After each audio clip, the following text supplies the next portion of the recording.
আমরা প্রায়ই দেখি প্রবাসীদের মৃত্যু সংবাদ, তার মধ্যে অধিকাংশই মারা যায় ব্রেন স্ট্রোক অথবা হার্ট অ্যাটাক করে। কেন ব্রেন স্ট্রোক বা হার্ট অ্যাটাক করে জানেন?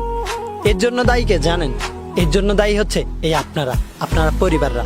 কোনো প্রবাসী যদি মাস শেষে টাকা পাঠাতে একটু দেরি করে অথবা কোনো মাসে একটু কম টাকা দেয়, তাহলে আপনারা তাদেরকে অনেক কথা শোনান। মা মনে করে আমার ছেলেটা ভালো না, সে আমাকে ঠিকমতো টাকা পয়সা দেয় না, টাকা পয়সা নষ্ট করে ফেলে।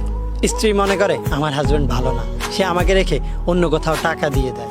কিন্তু আপনি কি জানেন আপনি কিভাবে ভালো থাকবেন? সেটা আপনি যতটুকু চিন্তা করেন তার চাইতে বেশি চিন্তা করে আপনার ওই প্রবাসে থাকা ছেলেটা, আপনার ওই প্রবাসে থাকা হাজবেন্ডটা, যার কারণে তাদের মাথায় অলস চিন্তায় জড়িত থাকে।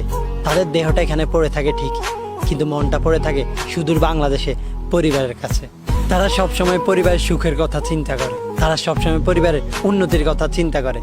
এক মাস যখন টাকা পাঠাতে একটু দেরি হয় বা টাকা একটু কম দেয়, তখন আপনারা তাদেরকে অনেক কথা শোনান। কিন্তু আপনারা কি জানেন আপনাদের এক একটা কথা তাদের বুকে বিষ মাখা ছুরির মতো আঘাত করে।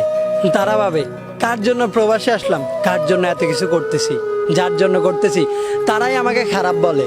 আর যার কারণে তাদের মস্তিষ্কে চিন্তা এতটাই বিকৃত হয়ে যায় যে তারা আর এসব কিছু ভাবতে পারে না, যার পরিণতি হয় ব্রেন স্ট্রোক বা হার্ট অ্যাটাক, তারপর মৃত্যু।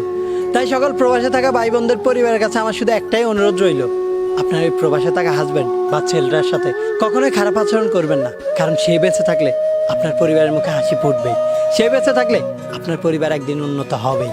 তাদেরকে কষ্ট দিয়ে নয়, ভালোবেসে কথা বলুন। তাদেরকে এইটা বুঝান যে আপনারা ভালো আছেন শুধুমাত্র তাদের কারণে। তাহলে দেখবেন এই প্রবাসে আর কেউ ব্রেন স্ট্রোক করে বা হার্ট অ্যাটাক করে মারা যাবে না। তাই সকলের প্রতি একটাই অনুরোধ রইল, আপনারা কেউ দয়া করে প্রবাসীদের সাথে খারাপ আচরণ করবেন না। একটু সুখের আশায় আমি হইলাম প্রবাসী।